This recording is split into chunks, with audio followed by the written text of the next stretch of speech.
this episode, we are going to be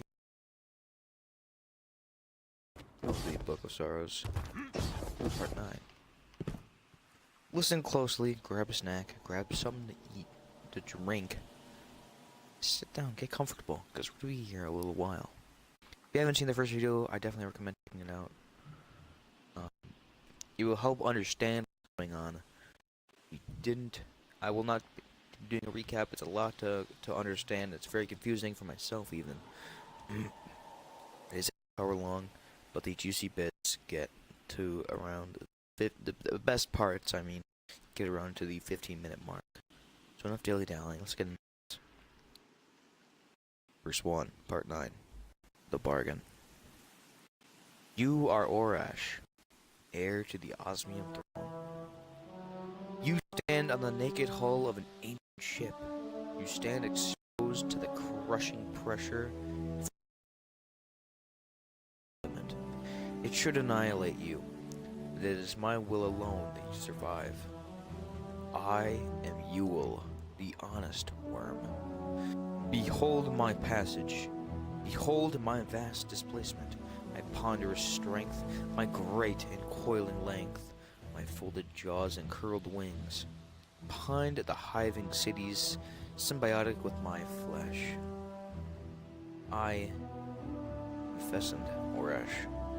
I am at the beginning and end last. I don't know if the others meet them, but I would assume they do. But this is when Orash meets Yule, the honest worm. Now, he is a worm god, just like Zol, but he has wings. So this is truly a magnificent sight. Now, we don't know if Yule is dead. We have no hints that he is. They're only... Actually, well, I'll save that for a little bit.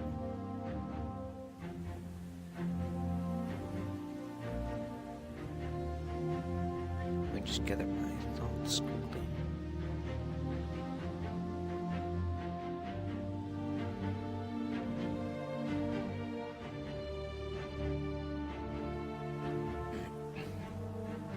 Alright, continue. Behold, Ear and Zol and Ur, Akka, the virtuous worms, look upon us and know that we are good. Know that we are gods. For millions of years we have been trapped, growing in the deep. From across the stars we have called life to fundament, so that it might contend against extinction. For millennia we have awaited you, our beloved hosts. Against you stand cruel Leviathan and all the forces of the sky. They would crush you down into the dark. They have arranged their moons to drown you in fear of your potential. We want to help you, princess. We offer to each of you a bargain, a symbiosis.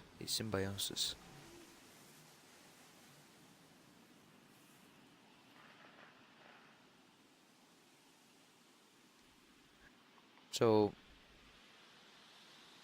it seems that, or it doesn't seem, but right now, the sisters are going to make a bargain with the worm gods. Let's continue on and see what happens. Take into your bodies our children, our newborn life, eternal life. From them you shall gain power over your own fragile flesh, the power to make of it as you will. And should you find an imperfection in the world, an injustice or an inconvenience, you will have the power to repair it. Let no mere law blind you. So, they're giving them... So the worm gods are giving them...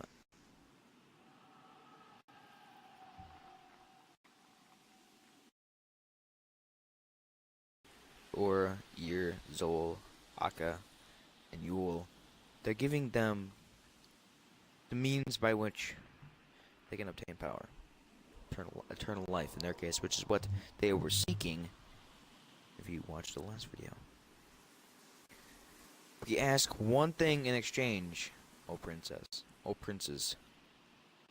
Or is it O princess? It's O princess, but just an error. It's okay. O princess. No, remember, no. O princess, that's singular, so it must just be talking to Orash. You must obey your nature forever. In your immortality, Orash, you may never cease to explore and inquire. For the sake of your children. In your immortality, Zyro, you may never cease to test your strength. In your immortality, Sithona, you may never abandon cunning. If you do, your worm will consume you, and as your power grows, O princesses, so will your worm's appetite. But we offer eternity, Orash. We offer you a chance at the universe. Would you deny your people infinity? Reach up to me. Let my flesh be your sacrament. So the three heirs of the Osmium King, Zyro, Sithona, and Orash, have made an offer by which they must accept, or they die. It is Yule's will alone that is keeping them alive in the depths of the fundament, its very core. And if they deny the offer, they will die. But what they sought was to live longer, to buy more time. And now they have the offer. They have the chance to get what they want.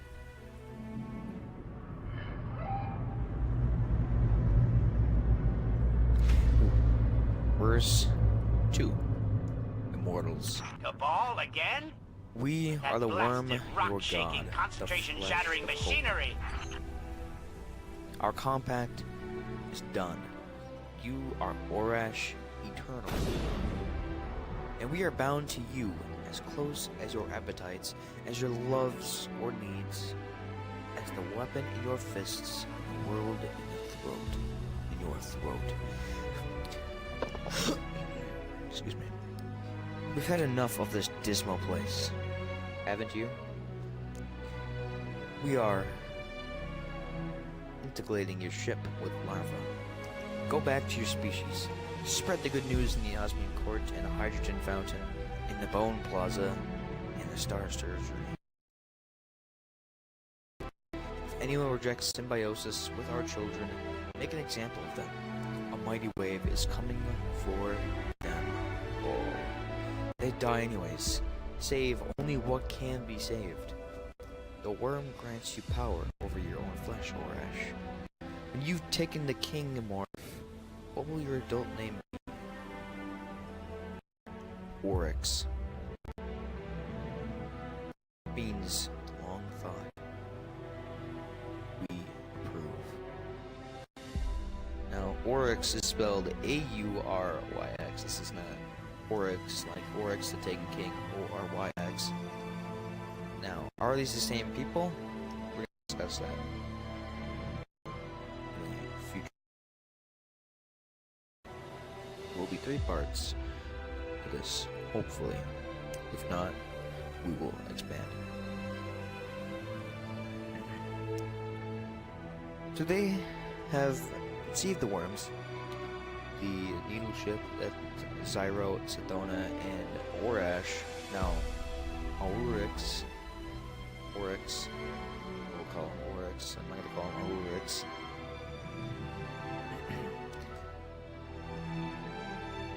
Their needle ship has been filled with the symbiosis, the worm larva, the means to growing to power.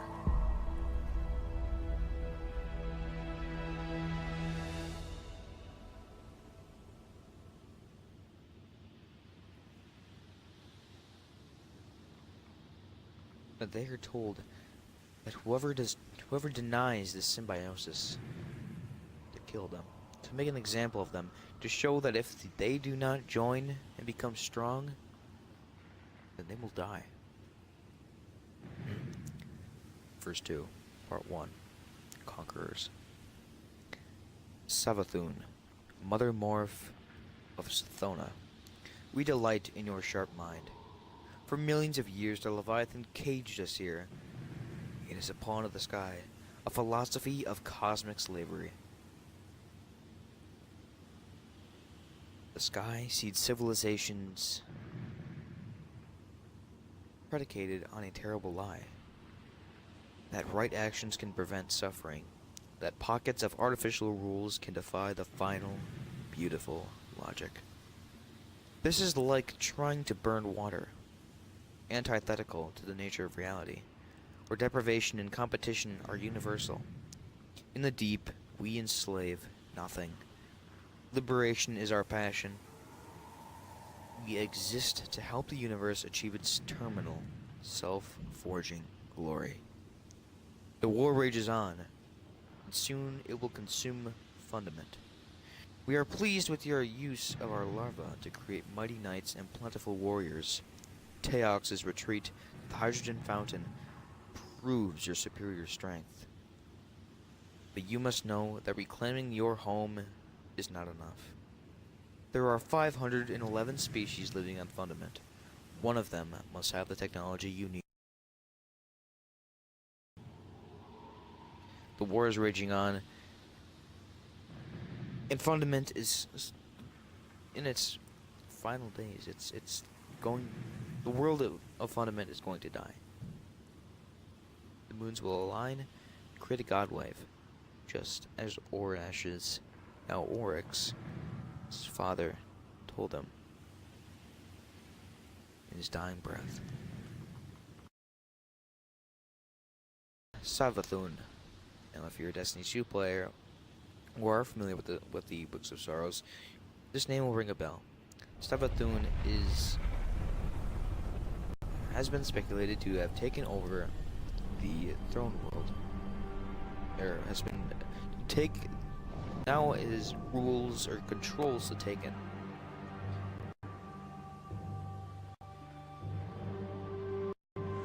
Now, continue.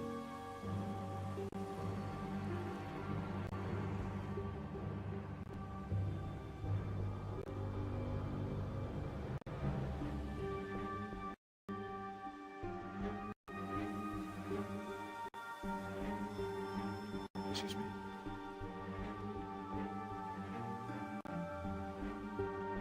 Verse 2, Part 2.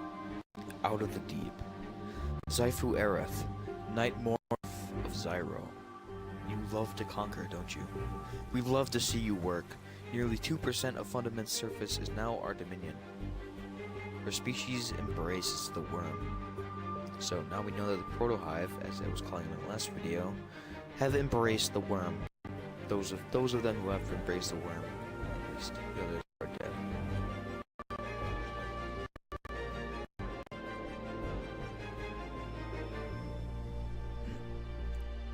The Syzygy has passed. The God Wave will reach you in less than 2 years. Our organs informs us that Teox and her surviving Fusilists flee towards Kaharn Atoll. She hopes to rally the species of Fundament against you. The Leviathan's agents work tirelessly to destroy ships and engines, trapping us on Fundament. If we cannot make ships, we will become them. Now what this means is they will literally become ships. They will become kite. Their bones will their bones and marrow that is within bones will become ships, such as the Aghanar Carve from Destiny 1, and now is the Thousand Wings ship, Destiny 2. Overwhelm the Kaharn Bastion. Slaughter everyone there. From your axe we shall obtain the logic we require to cut space open and migrate to orbit. Reality is a fine flesh, O General ours. Let us feast of it. So now Zyro has become Zyphu Aerith, a Night Morph. Sathona has become Savathun, a Wizard Morph. And Orash has become Oryx.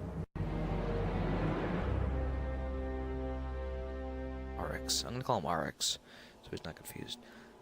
And Orash has become Arix, who has taken on the King Morph. Verse 2, Part 3, Into the Sky. You've done well, Arix. Can you feel the growth of your worm? Can you feel your will beginning to warp mere law? At times we detect sadness in you. Understand, Longthinker, that you enact a sacred and majestic task. Existence is the struggle to exist. Only by playing that game to its final, unconditional victory can we complete the universe. Your war is divine work. We are free from Fundament's core, and Savathun's cutters are ready to fly. With Xifu Arath victorious, we have opened a wound at Kaharn, a wound leading to geostationary orbit. Behold, we are faithful to our covenant. We have no future on Fundament. Her moons will make fine habitats. Let us rise. So the sisters, now, they are all still sisters. Sethona, Xifu-Arath, and Arix. They have no purpose to stay on Fundament any longer. They're leaving. They're going to a geostationary orbit.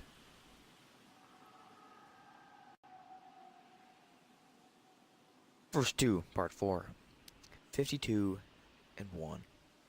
Good news. The 52 moons of Fundament host a starfaring civilization far more sophisticated than anything you've encountered so far. Teox's ship fled towards the large ice moon, where a species of bony, six-armed cephalopods keeps their icy capital. Savathun named them the Ammonite. They seem eager to grant Teox asylum. Idiots. We tried appealing to their hopes and dreams. This was largely unsuccessful, basically because they're already happy and indoctrinated. This angered us, so we've devised a plan. Our organs detect a 53rd moon in orbit of Fundament. Traveler. Divine presence of the sky. Now we know what arranged the syzygy. We have to kill them all and take their stuff. Once the Ammonite are out of the way, we can deal with the Traveler. Do not hesitate. You're fighting the hypocritical puppets of a cosmic parasite. Avenge your ancestors. So it seems like the Ammonite are kind of like us Guardians right now. They seem to worship the Traveler. Or at least they seem to worship what created the Traveler, which is the sky, because the sky gives. The sky gives. Now the deep is the opposite of that, so if the sky gives, the deep takes.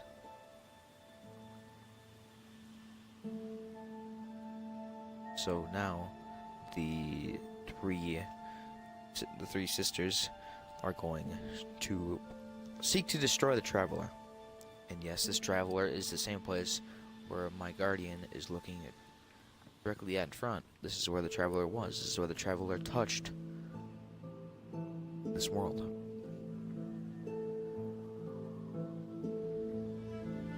Verse 2, Part 5.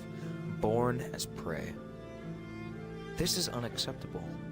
Are you so weak? Born as prey and doomed to die by predator? Arix's fail of resolve led us to catastrophe.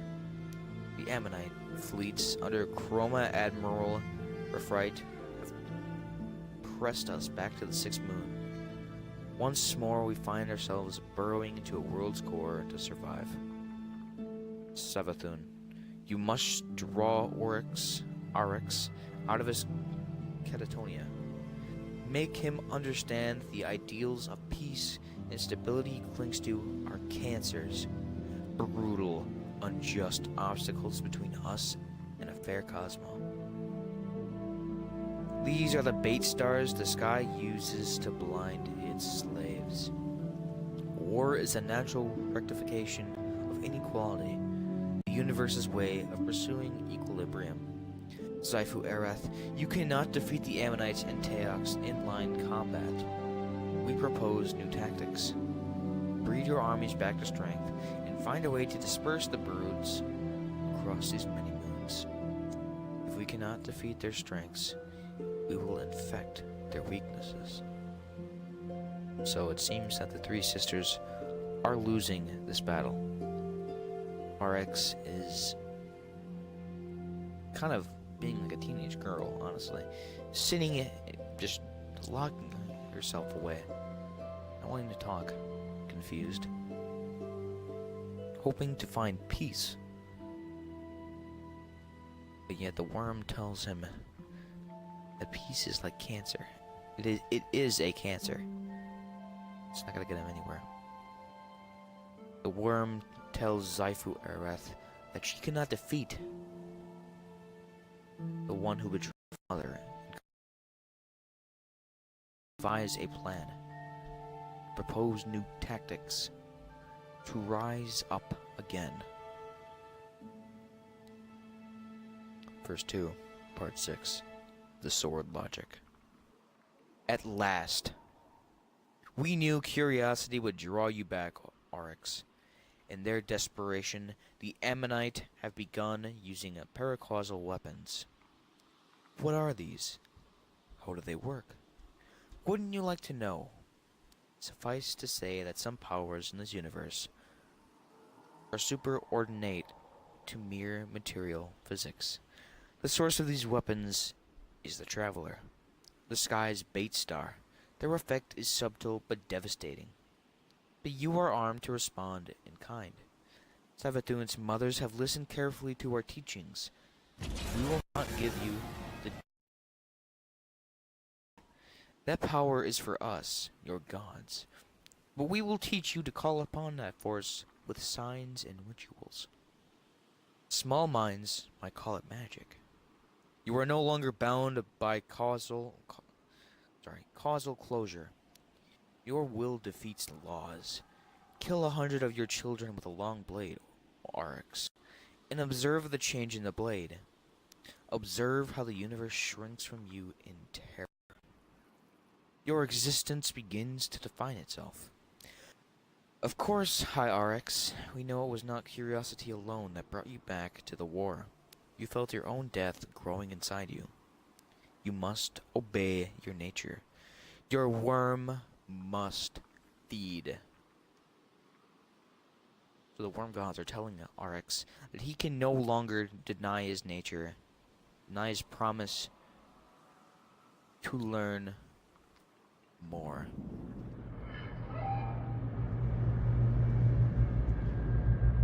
They tell him that he must learn to obey.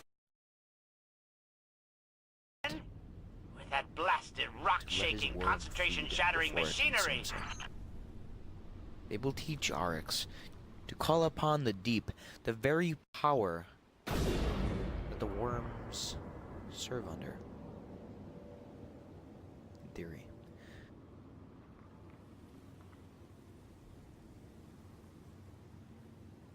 Verse 2, Part 7. The weakness. You are dead, young Oryx, betrayed and murdered by your own sister for the crime of mercy. Remember what you said to the Ammonite Satellite Congress? We will parley on neutral ground. Savathun's witches have rendered it utterly neutral. No living thing will ever claim it again. The space around the dry moon stinks of rot. This is right. You will learn from this. Don't you understand, great king? Don't you want to build something real? Something that lasts forever? Our universe gutters down towards cold entropy. Life is an engine that burns up energy and produces decay. Life builds selfish, stupid rules. Morality is one of them, and the sanctity of life is another. These rules are impediments to the great work, the work of building a perfect, undying creation, a civilization everlasting, something that cannot end.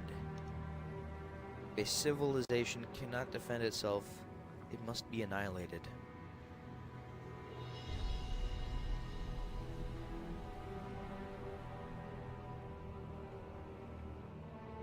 If a king cannot hold his power, he must be betrayed. The worth of a thing can be determined only by one beautiful arbiter. To go on existing and to make existence to its all that would oppose the arbiter wholly and false. All misery brings from the lies of the sky, not this truth. Your ancestors endured the most hostile conditions, and now you must go on creating those conditions, even unto your sisters, even unto your offspring. Savathun's betrayal is the greatest gift she could offer you. Your body is gone, but you have endured, safe in the Sist universe, created by your own might, your throne world. From this day forward, Aurochs, you and your sisters will each survive death, so long as you aren't killed in your own throne. Even as your sisters press the attack against the Ammonites, the God wave devastates Fundament. Trillions will die, but the survivors, they will never forget. Their descendants will always be ready for another Syzygy. When you return to the material universe, use this lesson to complete your work. Teox wasn't on the dry moon. She must be laughing at you. So, the chapter begins with Aurochs being dead. Savathun killed him. And yes, literally killed him. Betrayed him.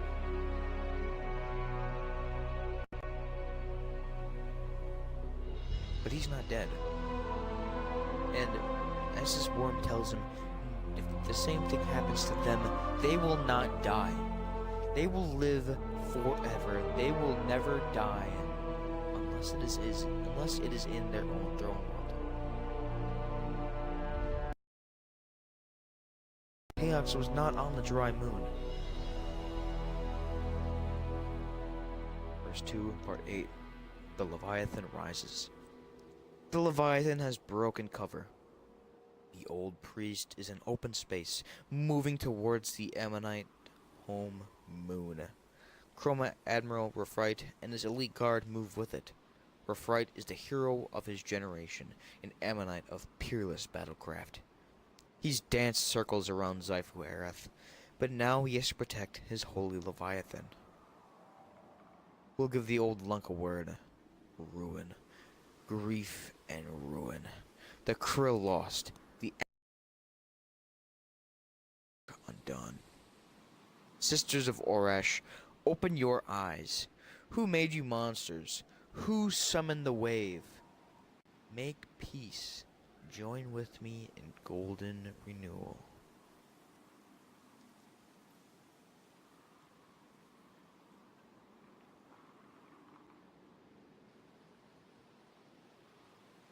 In counter argument, Aurochs, and by the way, that was the Leviathan talking. We ask you this. What has the Leviathan done for your people? Who gave you immortality and led you out of your prison? Who answers your questions about the universe with truth instead of sermons? So now these are the worms speaking, the worm gods. Find Detente with Savathun. Crush the Chroma Admiral. Boil the Ammonite seed and slaughter the Leviathan. Craft. Once the is open, we'll show you how to eat the Traveler. Verse 2, part 9, Crusaders. Will be the last verse we read. Episode. It's done. Ear and Yule feed on the Leviathan's carcass. Xifu Arath has made a temple of the Chroma Admiral's impaled corpse. Below us, Savathun's poison stained the Ammonite home sea black. Their screams flavored void. traveler has fled. Do you understand, Oryx? Do you thrill at the secret, Savathun? Do you relish the edge of this truth as I flareth? Do you see the beautiful shape? The Ammonite occupied a piece of reality. They rented their existence on fraudulent terms, making themselves happy and fat, venting themselves in soft lies and sweet apocrypha, saying, "We are peaceful and good. We harm nothing." Their golden age, it was a cancer. They did nothing to advance the cause of life. They burnt up time and matter and thought on the solipsistic pursuit of safety, insulating themselves from death, making a regret of useless. Would have helped whittle the universe towards its final, perfect form, and your people suffering in the deep. You became more worthy of existence than the Ammonite. You have proven it. I'm going to take a quick little break here. I need to get a little bit of water, but I'll explain that in a second.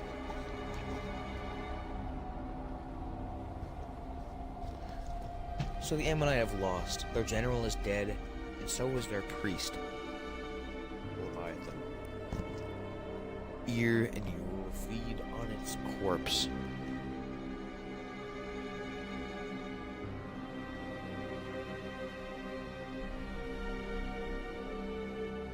And now, Oryx realizes that he has done what the worms told him to do. Kill those who are unworthy. Cut out the imperfection. Cut out the cancer.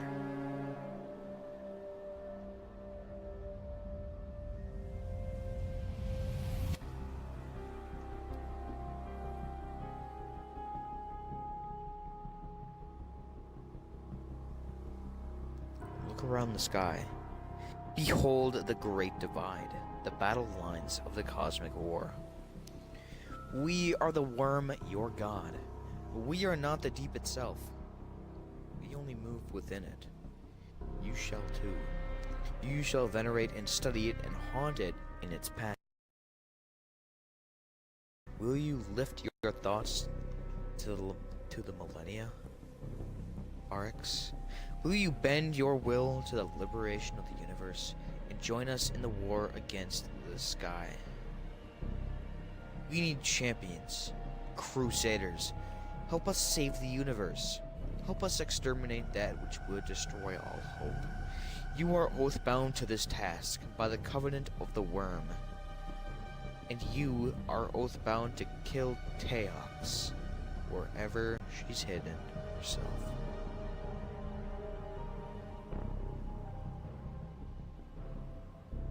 So now, Oryx has learned the worms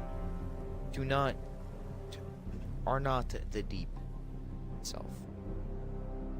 They merely move within it.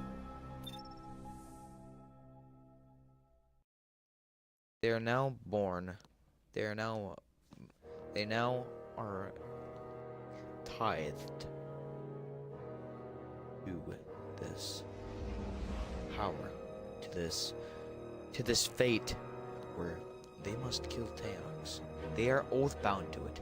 They are bound by their worms to kill this traitor wherever she is hidden. That's gonna do it for this episode. Thank you for watching. And we'll catch you in the next video. I'll catch you in the next episode. If you did enjoy, leave a like. If you're new, subscribe. If there's anything you would like to, any question or video on, I will gladly do it. Or I will consider it, at least. Thank you for watching, and I'll see you next time. Stay safe, Guardians.